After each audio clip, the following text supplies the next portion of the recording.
我的天！好好，半年后，弟子告辞。但我们飞到古江域，他们会如何行事？等的就是他们。赵门副门主赵子云，赵门就更不能让你们走了。取刀魂，你不能杀我！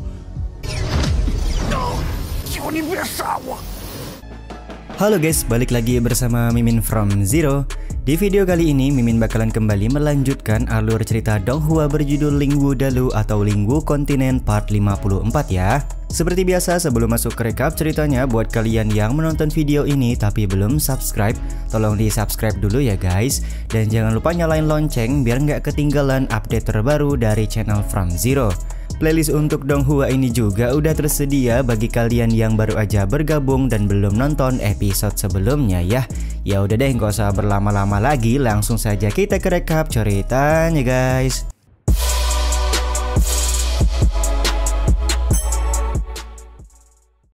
Episode kali ini diawali dengan Penatua Zuo yang bertanya rencana apa yang hendak dilakukan oleh Chen Tian setelah hari ini. Ternyata pada awalnya Penatua Bufan ingin kalau Chen Tian pergi ke gereja suci kota kekaisaran, tapi karena Chen Tian sudah membuat masalah dengan Kasim kekaisaran, maka Penatua Bufan membatalkan hal tersebut. Selain itu, Penatua Bufan sedikit khawatir kalau Chen Tian pergi ke wilayah kuno karena terlalu beresiko. Bahkan 5 sekte besar saja tidak punya wewenang sama sekali di wilayah kuno tersebut. Akan tetapi Chen Tian tetaplah Chen Tian, di mana tempat yang bisa mendapatkan keuntungan maka dia akan pergi walaupun tempat tersebut sangat berbahaya. Di saat yang sama Evian meminta maaf karena kali ini dia tidak bisa ikut bersama dengan Chen Tian. Namun berbeda dengan Ti Xiong yang merengek karena dia ingin ikut bersama dengan Chen Tian pergi ke wilayah kuno. Karena tidak punya pilihan lain, pada akhirnya Chen Tian akan pergi ke wilayah kuno bersama dengan Ti Xiong. Chen Tian tampak memberi salam perpisahan kepada Evian dan sampai bertemu lagi di kompetisi besar antar 5 sekte. Bang MC juga langsung berpamitan kepada Penatua Bufan dan Penatua Zuo serta Ketua Klan Langit. 都不敢轻易前去。 我也要走了。我的天！好好，半年后，弟子告辞。 Ketika Chen Tian dan Ti Xiong hendak meninggalkan Klan Langit, mereka berdua terkejut dengan kedatangan Huye. Terlihat Huye marah-marah karena dia sudah mengetahui orang yang waktu itu masuk ke kediamannya merupakan Chen Tian. Chen Tian pun langsung meminta maaf kepada Huye serta menyebutkan kalau dia terpaksa melakukan serangan pada malam itu untuk mengetes sudah sampai di manakah kekuatan fisiknya berkembang. Di saat yang sama Yu Wuxin sebenarnya ingin mengajak Chen Tian masuk ke istana kekaisaran, tapi karena Kasim kekaisaran sudah mati maka rencana Yu Wuxin harus dibatalkan. Chen Tian sendiri tidak mempermasalahkan hal tersebut karena cepat atau lambat dia akan pergi ke istana dan gereja suci kota kekaisaran. 等着跟你一较高下。可惜那个老太监死了，我迟早会去的。 Selain itu, Bang MC juga memberikan hadiah kepada Yu Wuxin karena selama ini Yu Wuxin sudah memberikan pertolongan kepadanya beberapa kali. Betapa kagetnya Yu Wuxin karena hadiah yang diberikan oleh Chen Tian kepadanya merupakan buah spiritual yang sangat berharga. Yu Wuxin pun terlihat langsung berterima kasih serta akan menunggu kedatangan Chen Tian di kota kekaisaran. 尽管来找我，关照铁雄和一元。陈天，大气。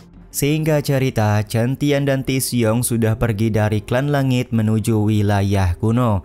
Di tengah jalan Ti Xiong melakukan protes karena dia meminta agar Chen Tian mengeluarkan monster naga kepala 3 agar mereka bisa pergi lebih cepat. Ternyata Chen Tian sengaja berjalan kaki karena paham kalau banyak orang di Klan Langit yang ingin membunuhnya. Jadi Bang MC ingin melihat siapakah orang yang pertama kali muncul menghadang perjalanan mereka. Sontak penjelasan ini membuat Ti Xiong panik dan mengajak Chen Tian untuk segera kabur. Tapi Chen Tian berkata hal itu tidak perlu untuk mereka lakukan karena orang yang ingin membunuhnya sudah berada di sekitaran mereka pada saat ini. Dengan lantang Chen Tian pun meminta orang yang mengikutinya untuk segera keluar karena mereka sudah berada jauh dari Klan Langit. Benar saja satu serangan langsung keluar dari arah pepohonan, tapi serangan tersebut dengan sigap berhasil ditepis oleh Bang MC. 当我们飞到古江域，他们会如何行事？等的就是他们。 Di saat yang sama Tuan Jian meminta Chen Tian untuk berhati-hati karena salah satu orang yang menghadang mereka berada di ranah Wushu bintang 7. Mengutus orang dengan ranah yang cukup tinggi untuk membunuhku, ternyata musuhku di klan langit benar-benar memberikan harga yang cukup tinggi, ucap Chen Tian di hadapan pria yang ingin membunuhnya. Pria bertudung pun langsung memuji kemampuan Chen Tian karena hanya dengan melihat saja Chen Tian sudah mampu mengetahui tingkatan ranahnya. Tapi pada hari ini dia berniat membunuh Chen Tian karena sudah tidak ada lagi jalan untuk melarikan diri. Chen Tian pun hanya tertawa karena dia sedari awal sudah paham pasti akan ada orang kuat yang dikirim oleh keluarga Zhao atau keluarga Chu untuk membunuhnya. Jadi pada saat ini Bang MC benar-benar tidak kaget. Sementara itu, pria bertudung sudah mendapatkan informasi kalau Chen Tian membunuh Chu Yunfei menggunakan teknik aneh. Tapi meskipun Chen Tian berhasil membunuhnya di tempat ini, pasti akan ada orang kuat lainnya yang datang untuk membunuh Chen Tian di tengah jalan. 就直接留下等死。听说你杀了楚云飞后， 来呀！ Pada akhirnya perbaku hantaman antara mereka dimulai, di mana Tisiong akan melawan anak buah dari pria bertudung, sementara Chen Tian akan Baiwan melawan pria bertudung tersebut.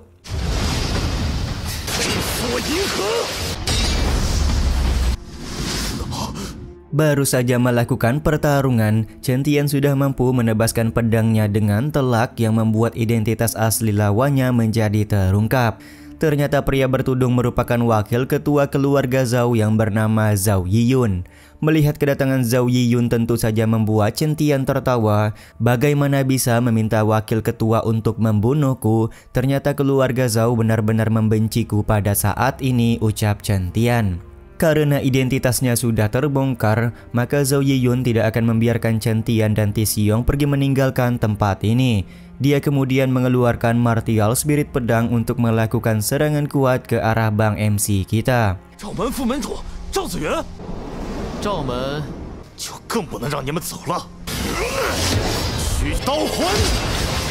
Tapi ya begitulah, martial spirit pedang milik Zhao Yiyun hanya akan menjadi makanan bagi martial spirit kegelapan dari Bang MC. Momen ini pun membuat Zhao Yiyun bertanya-tanya apa yang sebenarnya sudah dilakukan oleh Chen Tian. Gak pakai banyak bacot, Chen Tian langsung menebaskan pedangnya untuk membuat Zhao Yiyun tidak berdaya. Tapi terlihat di sini Zhao Yiyun masih mampu bertahan dan berniat melakukan serangan kuat untuk menghabisi hidup Chen Tian. Seketika Mei Lin pun memberikan bantuan dengan menyerang Zhao Yiyun hingga membuatnya pingsan. Tanpa berlama-lama, Chen Tian langsung memasukkan Zhao Yiyun ke dalam dimensi yang Tuan Jian miliki di dalam tubuhnya.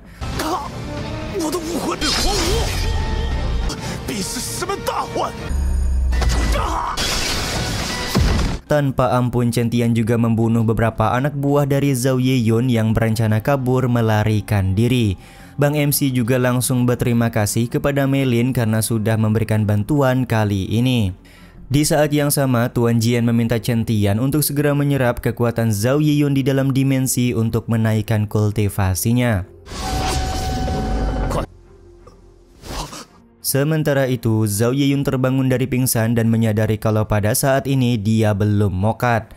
Tak lama kemudian Chen Tian muncul untuk menyerap kekuatan yang dimiliki oleh Zhao Yiyun. Karena Zhao Yiyun belum ingin mati, maka dia menawarkan sebuah kekayaan kepada Chen Tian asalkan Bang MC tidak membunuhnya hari ini.